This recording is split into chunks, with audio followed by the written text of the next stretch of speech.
Right, welcome back. It's still sports this morning on your award-winning station, Channels Television. Let's move quickly now for the sports paper reviews, where our guest, Biola Kazim, is in the house, standing by to take us through what's been making the rounds in the world of sports. That's talking about the Sports Daily. So, great to have you this morning. Yeah, how you guys? Oh, we're doing good. Around, it's a pleasure. So much to talk about, really, in the Sports Dailies. What's got you talking? What's the major point for you? Well, obviously, you've got to say that we're still feeling reverberations of the Nigeria-Tanzania game, particularly because Egypt won their own game. And You so haven't moved on yet? Well, you can't move So on. we should move. So we should move on. Look, Tanzania. Truth of the matter, it's not Tanzania. It is qualifying for AFCON. It is beyond just playing Tanzania, because once the Egyptians won, in a bit of a way, it changes the context of the games that we have against Egypt. Because what they have to do over the two games is to, for instance, do not play lose. a draw. Exactly. Just play a draw, and then we'll go into the last two games behind them. And there's no guarantee that we'll win the games, because our coach just told us that a 0-0 draw against Tanzania was a good result. You know, so you think about all those, and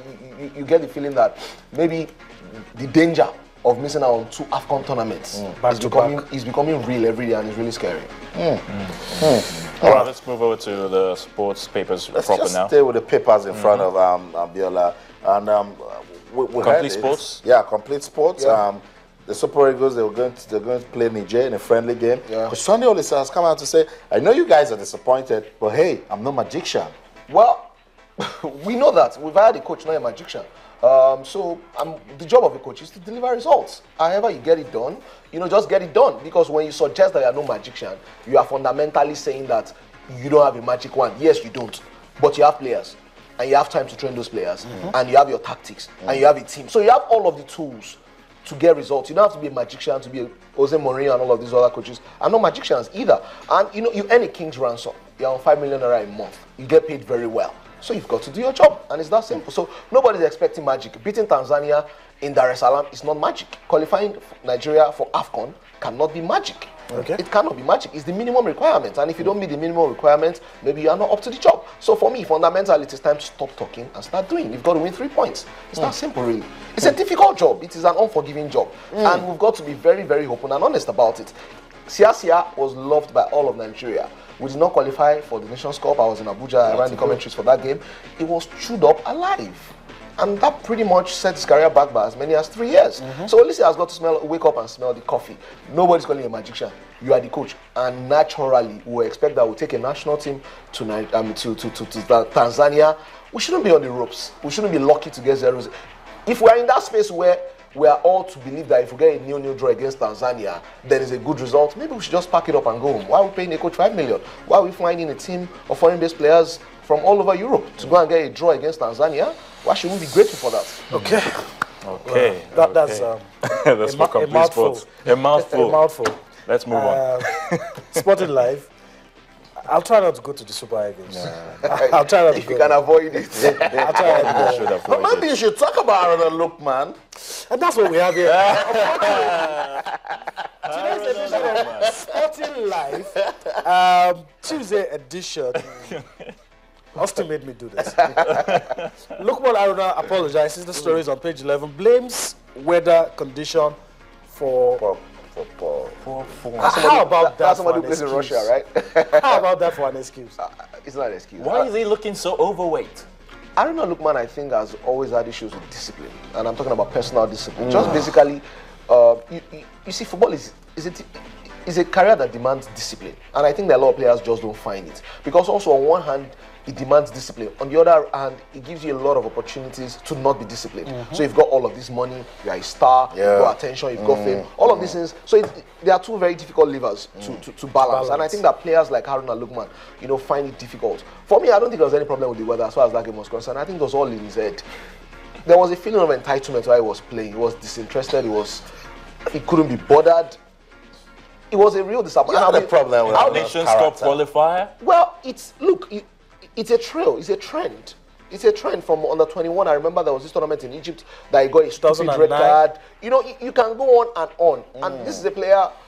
What's saddening about Haruna Lukman is that you can see that the talent is there. I know. And obvious. He's not close to being He said optimized. he can fill in for a culture. Yeah, he went to the 2010 World Cup, remember?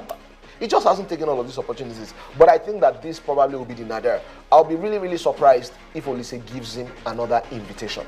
Because, look, the next game that we've got, as difficult as they come, first you have those double headers against Egypt. If we do well in those games, the most likely thing is that Olise will preserve that team and carry on. And that's how you miss the boat. Sometimes it's just a small window. Yeah. If you don't take the chance, it's shut down. I told my guys, nobody will question Kali Keme's inclusion again. Simple. When you have a chance, take it. The summary of Kali Keme's performance is that for the first time in 10 years, Enyama doesn't look indispensable. Exactly. And that's just what nobody's saying. Keme is better than Enyama. But the feeling now is that, okay, if we don't have Enyama, we have Keme. We've never had that in 10 years. He could handle pressure, he had presence, Exactly. he was confident. And if that is your first performance, I'm afraid for what you'll be doing by the time you get fully integrated into the team. Because remember, fundamental is not Nigerian. He take a chance. Uja, to me, didn't take his chance. Emmanuel Emenike, all the talks, came back, didn't take his chance. Yeah, so I mean, obviously a lot of recalibration in that team. People like Aruna Lukman. Let's go on. Talk about other news in the papers. Today's Sporting Live. West Ham training excites Moses. I mean, it's a good one for him. Yeah, Moses get playing time. Yeah, he's been around the block. Wigan, Chelsea. So he's played for like four Premier League clubs now. I like West Ham. I like the way they play. They beat Cavalier. They have a manager that's very, very Cavalier. He takes risks. So you feel like all of those will fit into Moses' Kind of game. player he is. Yeah, I think that Stoke actually missed the trick in allowing Moses go, not doing enough to keep him, and going on to sign Shaqiri, because in the games that he played for them, he looked really, really excited. So I mean, so West Ham now, they've got Dimitri Payet, they've got Victor Moses. They'll be very, very dangerous on the wings if Moses can stay fit. That has always been the recurring decimal in his career. Those niggling injuries. All right, let's move over now to Sports Day. Just at the bottom corner, still on the Super Eagles, I have this interesting one. NFF failed Keshi spiritually. And that's coming from the one they call Sadhguru Maharaj. I don't know. What are we supposed to say about that? Well, the less said, the better. The less said, the better. But we also have something that's on athletics. Talking about the AFN president, Solomon Ogba Flaunt's youth development program. That's on page 4. Yeah, it's the only way to go. Yeah. The pool of talent that we have at the elite level is almost non-existent. Apart from Blessing. In athletics, we have no other name that we know sitting here can compete with the best. We can now sit here and legislate about how Blessing performs at the big stage. But the talent to compete against the big athletes is there. Apart from Blessing, there's nobody else. So if you have a talent pool that has dried up at the elite level, you've got to go underneath. That's it. And try to germinate and try to bring new talents through. So it's the only way to go. Gone are those days where we used to dominate the short sprints. Athletics wise, right now it's some sort of famine, for Nigerian football. So you have to go back and plan. True. So that further down the line we can harvest. I totally agree with you. Thank you so much, Biola, for coming around. Always a delight having Biola here. It's just that he has come to scatter some.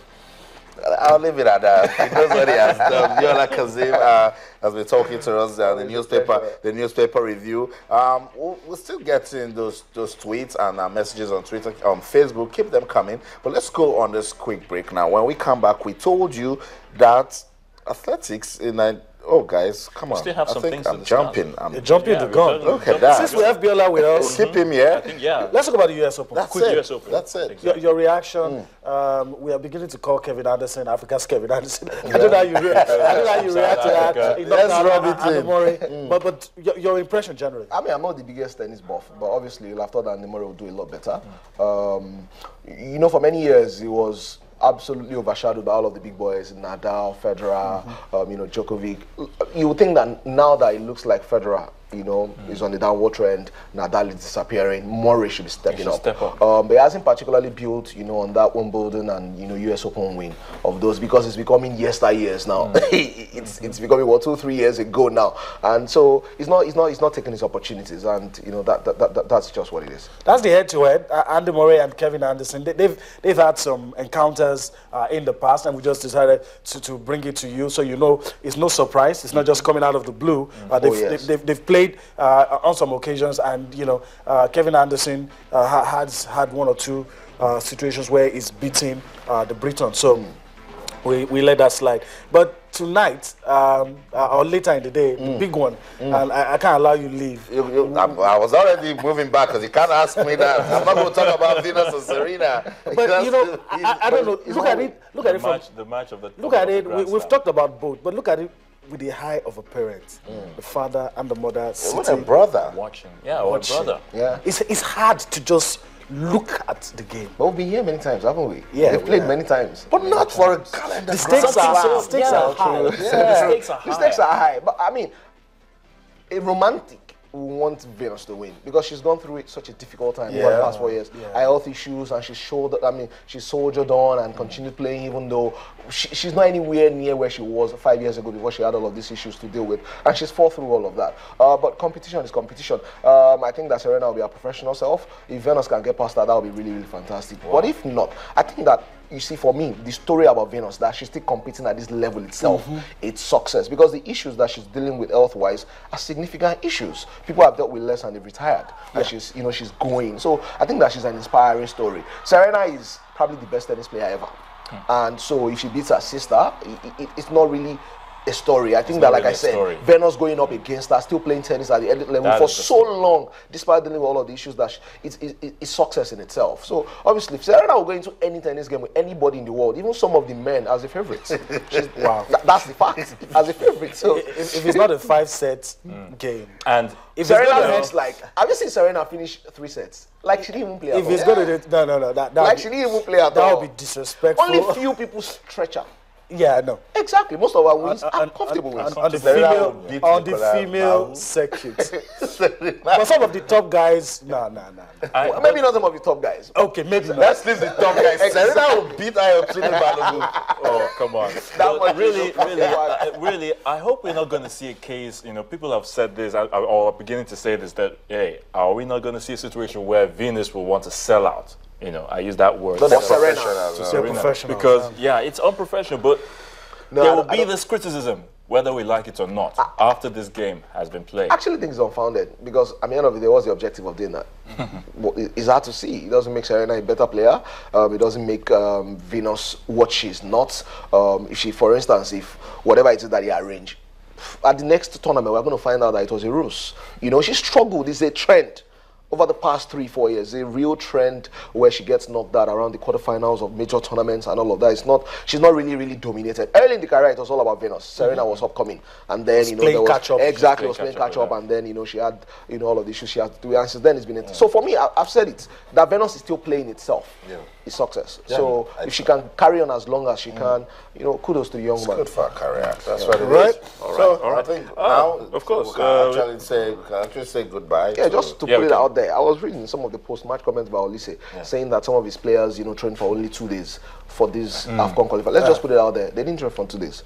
The Super Eagles camped for 30 days. You were the one who decided that the ones who camped for 30 days were not good enough, and you go and play the game with the ones that trained for 2 days. It's all about decisions. They did not train for 2 days. Just to put it in Just perspective. Setting the record straight Yes. and giving us more reasons to talk. I told you that. Viola Kazim. I'm about to leave. Viola Kazim for you. So thank you so much, Viola, for coming around. Always a pleasure. That's it for the newspaper review, and of course this segment where Nigerian football I has hope actually. we're not forgetting about the That's Euro what it is. qualifiers. We will get back. We'll Okay, get back okay, to that. we'll But do that. let's just go on this quick break. We told you that athletics in Nigeria has given us so much reasons to talk sports. We want to keep talking about it today, particularly what's it for the future. The president of the Athletics Federation of Nigeria is standing by. We'll talk about it when we come back. Don't go anywhere. Stay with us.